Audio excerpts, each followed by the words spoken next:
আসসালামু আলাইকুম রহমতুল্লাহি ওবরাকাতু। আজকে কয়েকদিন যাবৎ বাংলাদেশ জামাত ইসলামীর জোট সঙ্গী এবং তাদের জোট নিয়ে নানা রকমের সমালোচনা আলোচনা চলছে।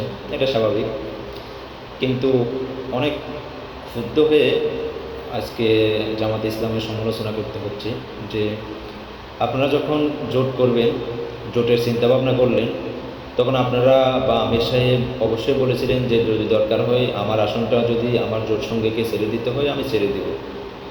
ঠিক আছে, জোট করলেন ইসলামী আন্দোলন সহ আরও ইসলামিক দলগুলোর সাথে।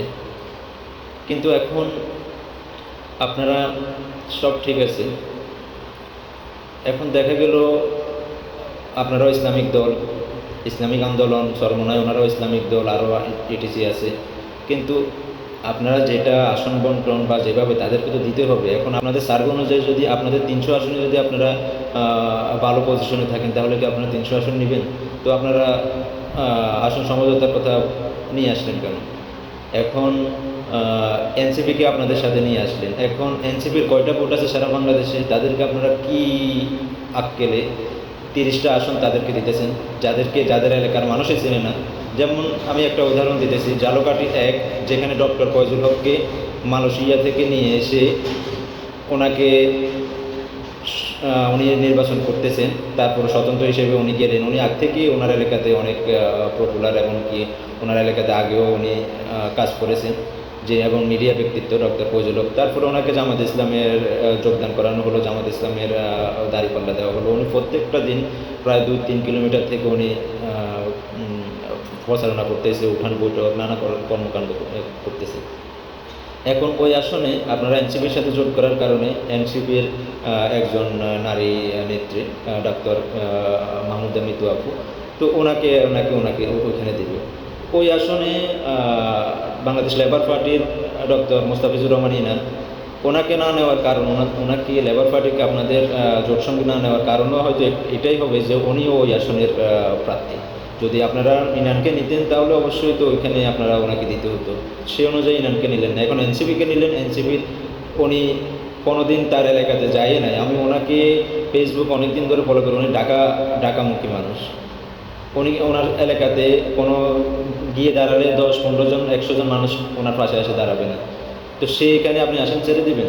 তারপর পঞ্চগড় 1 নাকি 2, ওইখানে সার্জিস আলমের আসনটা, ওইখানে আপনাদের 8 দলীয় জোট সঙ্গী জাগফার, যিনি দ্বিতীয় স্থানীয় রাষ্ট্রের প্রধান, অনেক দিন থেকে আপনাদের সাথে ওনার সম্পর্ক ভালো। ওনাকে আপনাদের বিভিন্ন অনুষ্ঠানে দাওয়াত দেন। ওনাকে রেখে আপনার সার্জিস আলমকে নমিনেশন দেবেন, তো ওনার কী হবে? উনি যে আপনাদের 8 দলের পুরনো সঙ্গী, জাগফার একজন প্রধান, তো ওনাকে আপনারা আসন দিবেন না, সার্জিস আলমকে, এনসিপির সার্জিস আলমকে জন্য ছেড়ে দেবেন। তারপরে আপনারা আরও আসন আছে, রাহাত, বাগেরহাট 2 আসনের রাহাত নামের একজন আছে জামাত ইসলামের অনেক পপুলার, ওনাকে ছেড়ে দিবে এনসিপির জন্য। এই আসনগুলো ছেড়ে দিলে এনসিপির জন্য, যেখানে এনসিপির কোনো ভোটারই নেই, তাদেরকে এনসিপির আমরা কয়জন মানুষকে চিনি আপনারা বলেন?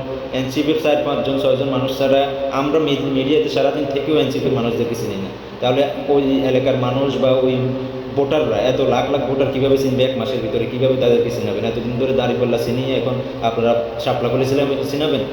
যে শাপলাকলিকে মানুষ কোনোদিন দেখে না, চিনে না। যে হাত পাকাকে মানুষ জানে, আজকে 30 বছর ধরে হাত পাকার বাংলাদেশে তাদের রাজনীতিক পরিচয়। সেই হাত পাকাকে আপনারা 30-35টা আসন দেওয়ার চিন্তা করতেছেন, আর এনসিপিকে 30টা আসন দেবেন। এটা কি একটা আপনাদের নিজের মতো করে হবে? আপনারা যদি জোট করতেন তাহলে আপনাদের কথাই সবাই উঠা বসা করতো। আপনারা সমঝোতা করেন, একবার্ষ নীতিতে সমঝোতা করে কীভাবে আপনারা আপনাদের মতো করে পরিচালনা করবেন। আর এছাড়া বড় বিষয় হচ্ছে চরমোনাই ফিরে যে আসনটা, বরিশাল 5, ওই আসনে আপনারা কীভাবে নমিনেশন সাবমিট করেন? যেখানে আপনারা এনসিপির জন্য অনেক নমিনেশন জমা দেন না, সেখানে চরমোনাই